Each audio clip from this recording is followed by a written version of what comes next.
నమస్తే, మీ అందరికీ స్వాగతం. ఈరోజు మనం స్వీయ సంరక్షణ అంటే మన స్వంత శ్రేయస్సు ఎలా చూసుకోవాలో తెలుసుకుంటాము. మీరు ఎప్పుడైనా పని గురించి లేదా మీ వ్యక్తిగత జీవితంలో ఏదైనా విషయాన్ని గురించి ఇంతగా ఒత్తిడి తీసుకున్నారా?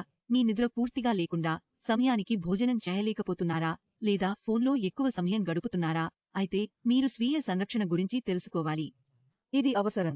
మనకు తరచుగా అనిపిస్తుంది, మనం మన స్వీయ సంరక్షణ చేస్తూనే ఉంటాం. కానీ ప్రశ్న ఏమిటంటే, మనం నిజంగా సరైన విధంగా చూసుకుంటున్నామా? కాబట్టి మనం స్వీయ సంరక్షణ యొక్క సరైన విధానం ఏమిటో తెలుసుకుందాం. దీనికి 2 పాయింట్లు ఉన్నాయి. 1. శారీరక ఆరోగ్యం. మీ శారీరక ఆరోగ్యానికి వ్యాయామం అవసరం. వ్యాయామం చేయడానికి యోగా క్లాస్ లేదా జిమ్ చేరడం అవసరం లేదు. మీరు ప్రతిరోజు 1 గంట నడవవచ్చు లేదా సైకిల్ కూడా తొక్కవచ్చు. సరిపడిన నిద్ర తీసుకోండి. కనీసం 6-7 గంటల నిద్ర అవసరం. పోషకాహార భోజనం చేయండి. నియమితంగా డాక్టర్ వద్ద చెకప్ చేయించుకోండి. శరీరంతో పాటు మనసు ఆరోగ్యాన్ని కూడా చూసుకోవడం అవసరం. మీరు మీ మానసిక ఆరోగ్యాన్ని ఇలా చూసుకోవచ్చు. మీ స్నేహితులతో కలవండి. మీరు తోటలో తిరగవచ్చు. లేదా మీ మనసును శాంతి చేసే ఏదైనా చేయండి. సమయానికి భోజనం చేయండి మరియు సమయానికి నిద్రించండి. ఒత్తిడి ఎక్కువగా ఉంటే కనీసం 1 రోజు సెలవు తీసుకోండి. ఇది మీ మనసును ప్రశాంతంగా ఉంచుతుంది. మీరు మీ ఆరోగ్యాన్ని సరిగ్గా చూసుకుంటే దాని ప్రయోజనాలు కూడా మీకు కనిపిస్తాయి. ఉదాహరణకు, మెరుగైన సామర్థ్యం. స్వీయ సంరక్షణ మీ సామర్థ్యాన్ని మెరుగుపరుస్తుంది. దీనివల్ల మీరు ఎప్పుడూ బాగా ఆలోచించగలుగుతారు, మీరు ఏమి చేయాలో మరియు కేవలం ముఖ్యమైన పనులపై దృష్టి పెట్టగలుగుతారు. రోగాల పట్ల మెరుగైన ప్రతిఘటన శక్తి. ఎందుకంటే ఇప్పుడు నువ్వు నీ జాగ్రత్తను సరిగ్గా తీసుకోవడం ప్రారంభిస్తున్నావు, కాబట్టి నీ శరీరంలోని ఇతర వ్యాధులపై ప్రతిఘటన శక్తి కూడా పెరుగుతుంది.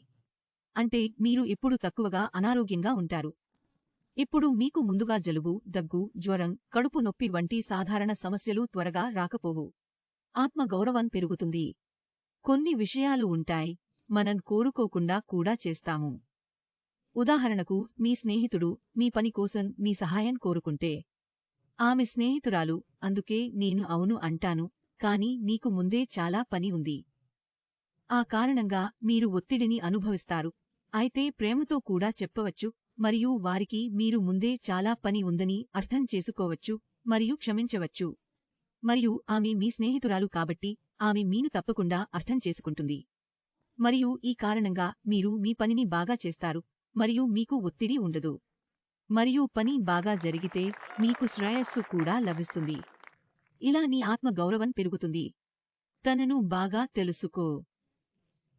సెల్ఫ్ కేర్ ద్వారా మనకు అవసరాలు, ప్రేరణ, ఇష్టాలు, అసహ్యాలు, మన అంతర్గత లక్షణాలు ఇవన్నీ గురించి తెలుసుకుంటాము. అయితే ఇవి సెల్ఫ్ కేర్ యొక్క చిట్కాలు మరియు దాని ప్రయోజనాలు. తరువాతి వీడియోలో మిమ్మల్ని మళ్ళీ కలుస్తాను.